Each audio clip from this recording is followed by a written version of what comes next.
Well, good morning. Happy Tuesday. It is Tuesday, the 24th of March. We have 7 days left. January, February, March. Yeah, 7 days left in the month.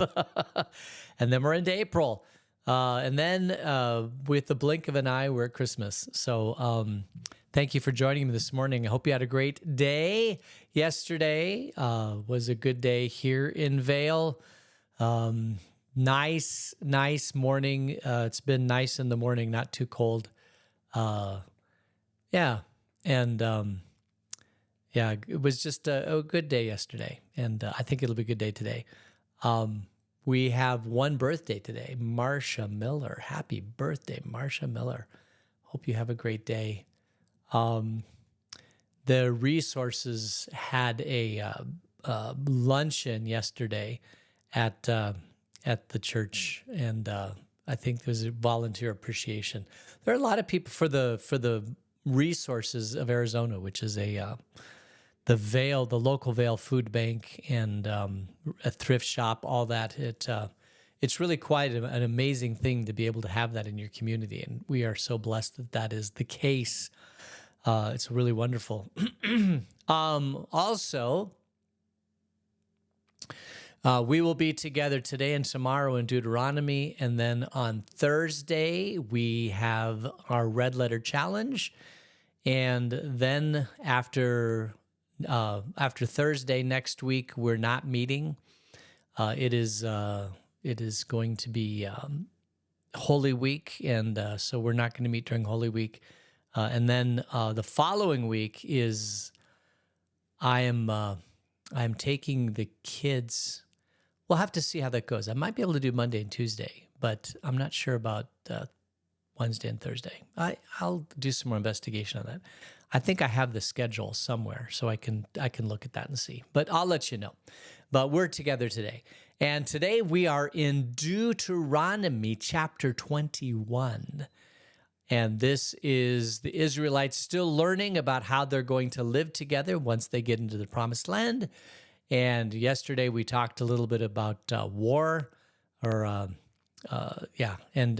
how to engage the enemy.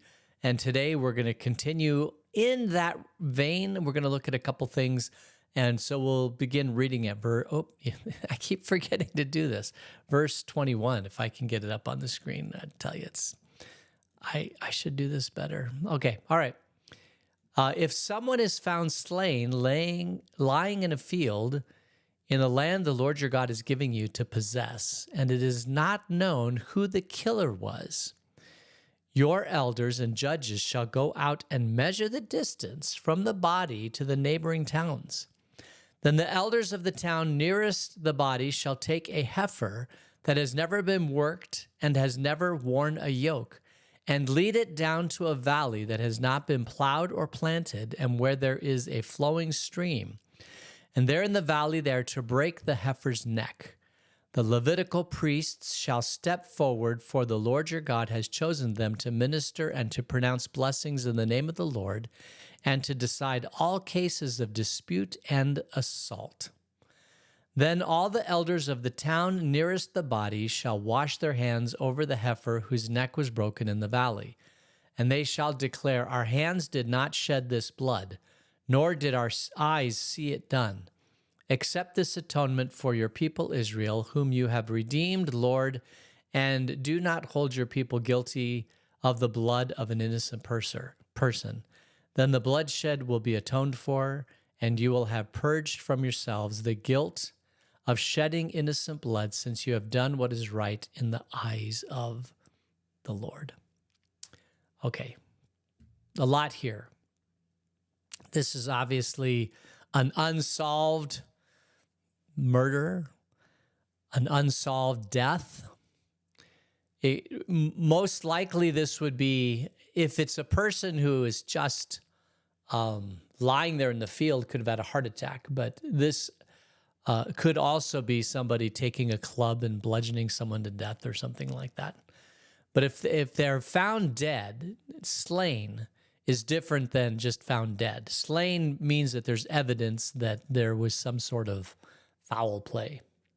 And they're lying in a field, and they have no idea who did it. Then they go and get the heifer and they go break its neck. One of the things this points out is the importance of justice. Kind of not just, we always think of if you kill somebody, that you should be punished for that. And there is this sense of cosmic justice that God requires an eye for an eye and a tooth for a tooth, that if you have been harmed, whoever harms you needs to pay the price for having harmed you. And I don't think we dwell on this topic very often, but in the Old Testament, it was primary that if there was an injustice done to you, that there had to be retribution, and that the retribution, if it didn't occur, there was almost like a sense of injustice in the world that just couldn't exist. There's lots of injustices in the world today, and we're probably a little bit more amenable to not having justice in the world. But just because the world is so complicated, it'd be hard to get an amount of justice. But back in the Old Testament, the world wasn't that complicated. So there was very few instances where there was injustice, where it couldn't be retribution for the injustice. And so if a person is found dead in the field, there had to be some sort of payment for justice. In this case, it would be taking a heifer and killing it. And the world isn't right. It's like out of balance unless this happens. And I think we live in a much, much more unbalanced world today. So it would be almost impossible to go get this kind of justice. But back then, you woke up, you ate breakfast, lunch, dinner, you barely survived to the end of the day. If you even got out of your village, it would be a surprise. Most people stayed in their village, in their town. They had a very predictable life. This would be something so unpredictable. They go out into the field and somebody somewhere comes in and kills them. It's not even fathomable. And yet it would happen periodically. And if they didn't know who did it, then they had to go through this. The Levitical priests come in. They decide the dispute of the cases and the assault. What's interesting is that the elders wash their hands. Even as they're killing the elder, they're not, because that in itself is also an injustice. Whoever owns the heifer is going to lose out on a heifer. And so there, in some respects, another injustice occurs for an injustice. And this is the propagation of this type of crime. But the elders, they wash their hands. They say, this is not us doing this. This is just to satisfy justice. It's almost like the executioner that comes, it's going to behead somebody. And you see this in Europe in the Middle Ages, where some royalty or some crime has been committed, and this person is going to be have their head cut off as a punishment for the crime. And the executioner, who's about to cut off their head, says, "Would you forgive me for doing this? It's not me that's doing it. It is society. I just happen to be the one that's going to carry out this crime." And the person many times would say, "Yes, I forgive you." And then the execution happens. Because even the executioner will have nightmares over this. Justice meted out is an unfortunate thing in so many different ways. These elders and the Levites that come and kill the heifer, they have to live with that. And in order to satisfy their own emotional health, they will wash their hands of the crime. They're just meting out a punishment that was larger than they are, and they have to live with this. I've often wondered, If you go to an execution, if there's a capital punishment, they'll typically do like the electric chair, and they'll have them behind a glass, and then they'll open the curtain, and there's a number of people sitting there. I guess there have to be witnesses to this, and then the execution is carried out. And I think that this is an opportunity for the press to be there. It's an opportunity for the ones that are harmed to be there. And I think that that would be to watch somebody die by the state. You always see in movies that the gallows, they walk the people to the gallows, and everybody comes out and watches this crime and this punishment. It's almost like we don't have this here in modern society. But when somebody dies in your community, it's not just a violation of the person that died and the family of the person that died, but it's a violation of the whole community. And it's not the happiness of the community, but the fabric of the community seems to be torn when one person in that community dies. And so the community should have the opportunity, or has had the opportunity, to come out and there's almost a catharsis from the whole community as one person is put to death. And you could almost say in some communities that don't follow God that there's a retribution, that it pleases God to do this, right? And this is there need we have this desire as a community, as a people, to kind of purge evil from our community, and that if we kill this one person, the evil's going to go away. And I don't think that God doesn't work that way. God, we understand that evil exists as a pervasive force after the fall, and by killing one person, you're not purging evil. You might be purging a little bit of evil in one person, but Judeo-Christian faith says that at some level we all have evil in us. If we say we have no sin, we deceive ourselves and the truth is not in us. And until we recognize that we also have evil, that we also have sin inside of us, somehow we think that by killing something we can purge evil, and we can't. And I don't think that we're going that far here in killing the heifer, but there is this sense of justice that needs to happen. And so God provides for that. All right, verse 10. When you go to war against your enemies and the Lord your God delivers them into your hands, and you take captives, if you notice among the captives a beautiful woman and are attracted to her, you may take her as your wife. Bring her into your home and have her shave her head, trim her nails, and put aside the clothes she was wearing when captured. After she has lived in your house and mourned her father and mother for a full month, then you may go to her and be her husband, and she shall be your wife. If you are not pleased with her, let her go wherever she wishes. You must not sell her or treat her as a slave, since you have dishonored her. Only for beautiful women.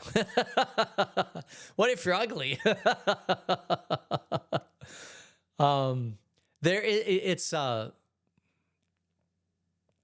Beautiful women are a gift.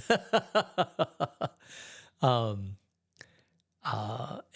many, many, many women are beautiful, right? I mean, you could almost say, because it is rare, it is extremely rare that you see somebody that's in their teens, that's a woman that isn't beautiful. I mean, there's just something about beauty and youth that go together. And I would probably say that all of you, when you were in your teens, if you're female, were very beautiful. Very, very unusual not to be. Beauty and youth go together. And if she hasn't had a husband yet, then you can, if she can become your wife. And, I don't know if I would want to marry a woman that I killed their, the parents and the brothers and plumaged their village,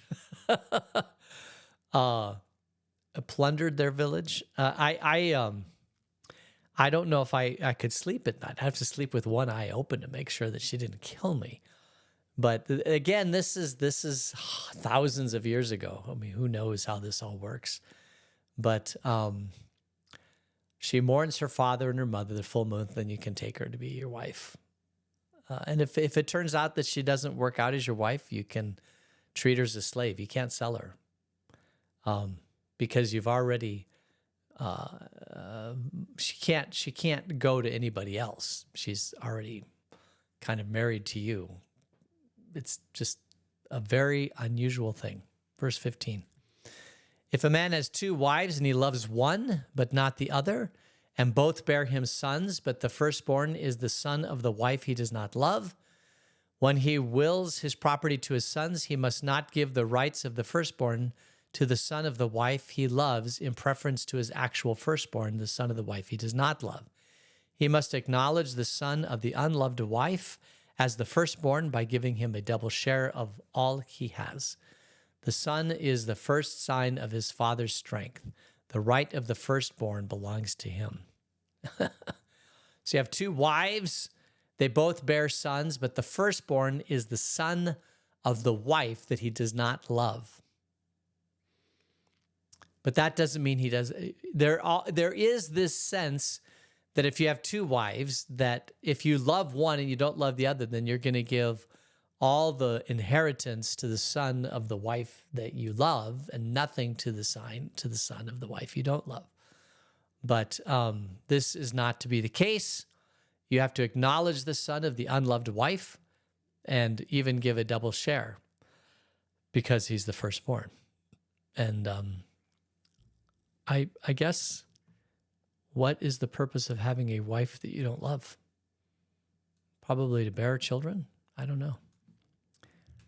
If someone has this is verse 18, if someone has a stubborn and rebellious son who does not obey his father and mother and will not listen to them when they discipline him, his father and mother shall take hold of him and bring him to the elders at the gate of his town. They shall say to the elders, this son of ours is stubborn and rebellious. He will not obey us. He is a glutton and a drunkard. And then all the men of the town are to stone him to death. You must purge the evil from among you. All Israel will hear it and be afraid.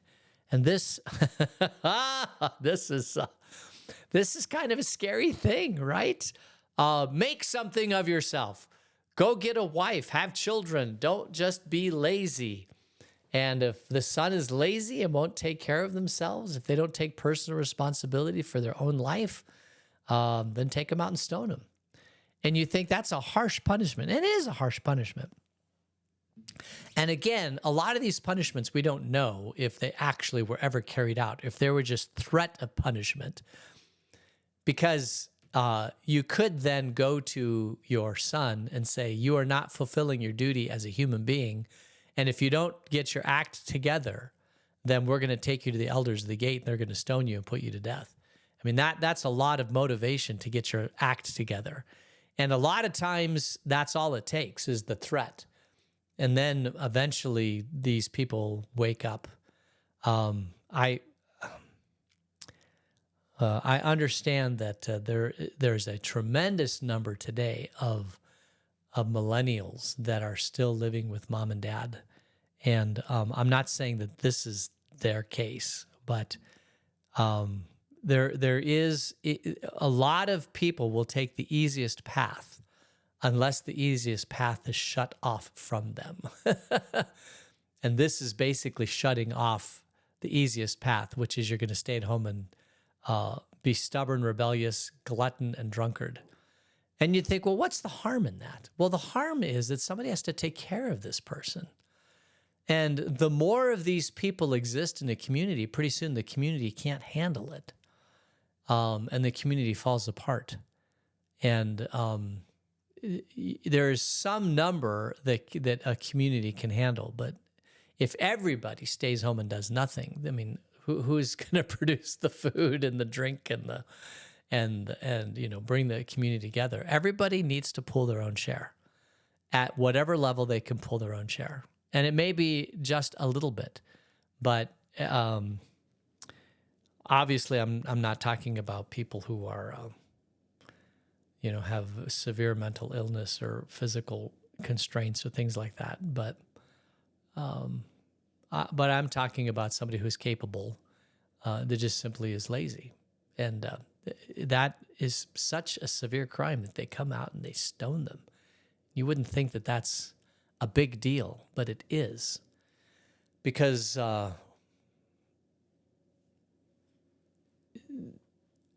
it brings down the whole entire system when that's the case. You can handle a few. I think this is why in the Didache, which is the first catechism of the church, it says if you have alms and somebody is coming to the church and they say, we need help, that you really, really, whoever is making that decision has to investigate, do they really, really need help or are they being lazy? And you have to really decide that first, because helping a person who can fend for themselves may seem like grace and mercy, but it's actually doing more harm than good, not only to that person, but to a society as a whole. There is a place, Jesus said, that there will always be poor, and there's always going to be a need for the widows, the orphans, the disadvantaged, the marginalized. They simply cannot exist in society. And society should be a part of taking care of that situation. It's the middle ground where a person could really take care of themselves, but they don't because they just want to game the system. That's where the whole thing falls apart. And that's I think what we're talking about here, because we're talking about stubborn, rebellious, glutton, drunkard. It says nothing about not having the capability. They've got the capability, they just refuse to do it. And they need a good kick in the pants. And the threat of death by the elders at the city gate is a pretty big threat. All right, hop in the car. We're going. Where are we going? We're going to the city gate. I'm going to present you to the elders and they're going to judge you. No, let me finish cleaning my room first and then we'll go. Oh, okay. All right. Verse 22. If someone guilty of a capital offense is put to death and their body is exposed on a pole, you must not leave the body hanging on the pole overnight. Be sure to bury it that same day, because anyone who is hung on a pole is under God's curse. You must not desecrate the land the Lord your God is giving you as an inheritance. And I don't know what kind of pole this is, how they're attached to the pole. I think of Vlad Tepes, the great leader of Romania. The Romanian people love him. He's the background of Count Dracula in Bram Stoker's novel. Kind of goes back to this Vlad Tepes. They called him Vlad the Impaler. He would it was in Romania is in the crossroads of Europe. Everybody went through Romania, and they were constantly being conquered until Vlad came. He said, yeah, you can come to our village, and if you're here to conquer us, we're going to kill you, and we're going to put you on a pole. We're going to impale you on a pole, and we're going to light you on fire, and we're going to line the streets just so you can see how brutal we are, and you'll think twice about harming us. And when he did this, nobody came and invaded anymore. So they love Vlad Tepes. They kind of see him as a national folk hero. Everybody outside of Romania thinks him as a brutal monster. But sometimes that image of brutal monster is really what protects you. And Vlad did that very, very well. But here in the Old Testament, you have him on a pole, but then you bury him. You don't want that kind of image desecrating the nation of Israel. You want to. This is evil, and death is evil, and death is bad, and you don't want that kind of evil overshadowing the whole entire nation. So once the person's dead, take him down, bury him, call it good, move on. And that's what they do. All right. We'll leave it there. And tomorrow we will get into some more laws and find out how it was in Israel thousands of years ago. Okay. Let's close in prayer. Gracious God, we thank you for this day. Keep us ever in your grace. In Jesus' name, amen. And let me go over here and see all of you. Good morning to all of you. May you all have a blessed day. And thank you for joining me. And we'll see you tomorrow. Take care. Bye.